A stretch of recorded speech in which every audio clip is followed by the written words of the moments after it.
Episode 7, Sellerscast. Andrew Maff. Gina Milazzo. Today we are talking about how sellers are prevailing post-purchase.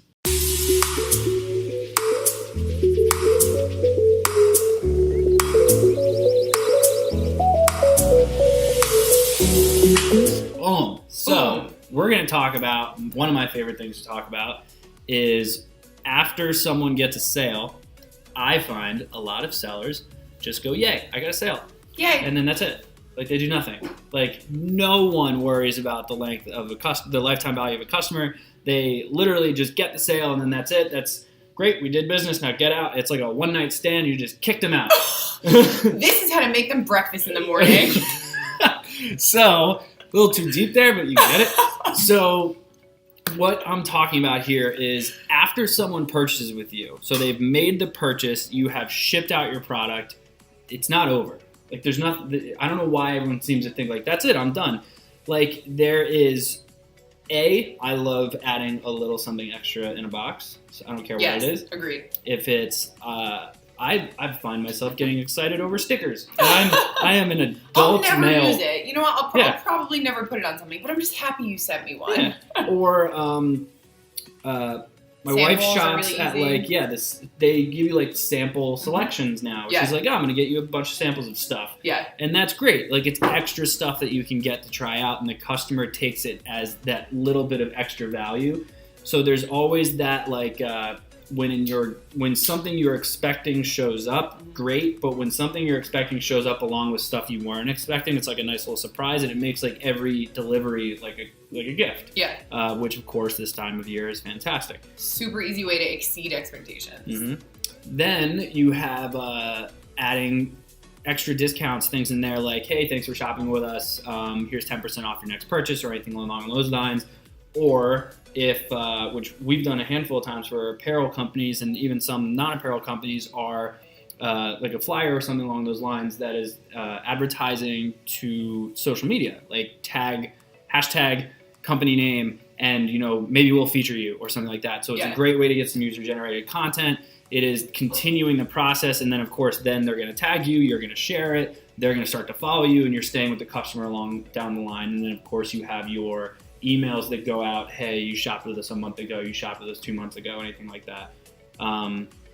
What else am I missing? Another easy follow-up, I've been noticing this a lot, with some larger companies, but getting things in the mail after I buy. So either a catalog or a flyer or a little, a coupon code or something. And it's kind of nice. I mean, again, just exceeding expectations, especially brands that I think you have a little bit more of an emotional investment with. You're kind of happy to see a little reminder that they exist. Yeah.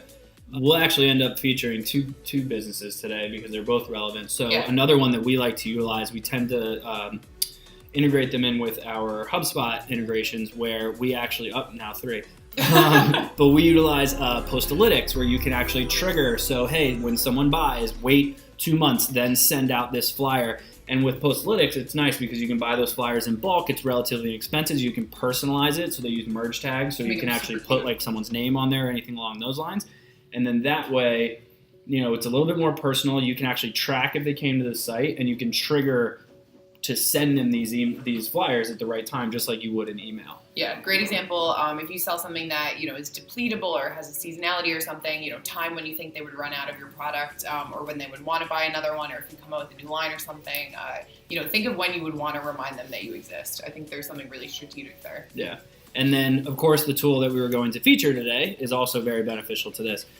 So actually, it's not really a tool as much as it's a company, but I guess they have a tool that they utilize it. So a company we've worked with before called Company Box, they're awesome. They have a cool, great concept of really being able to brand the entire box. In some cases, I believe they can actually custom make like the way the box is shaped and everything. But a lot of people don't realize that's an advertisement. Yeah. Like, it is, like, everyone knows when an Amazon box is. Everyone knows when a Walmart box shows up. Yep. Everyone knows, and my dog I knows mean, when BarkBox shows up.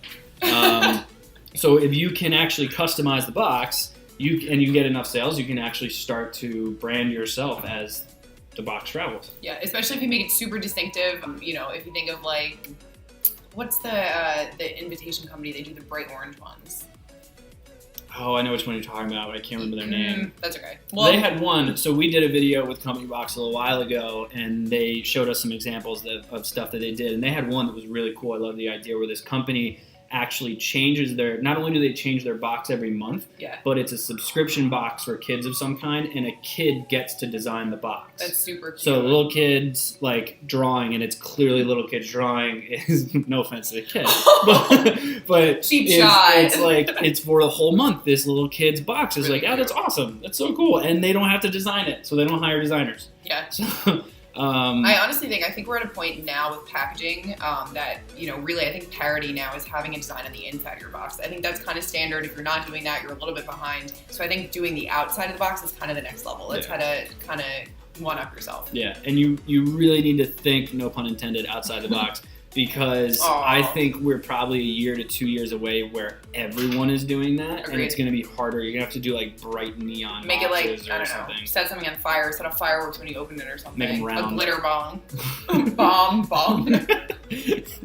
Beautiful. Thank you so much again for joining us. If you have anything that you want us to talk about next week, feel free to comment below. Glitter bombs. And make sure to subscribe. We will see you all next week. If you're watching this right as we release it, you really only have about a week left of good Q4-ness. So good luck out there, and we will see you all next week.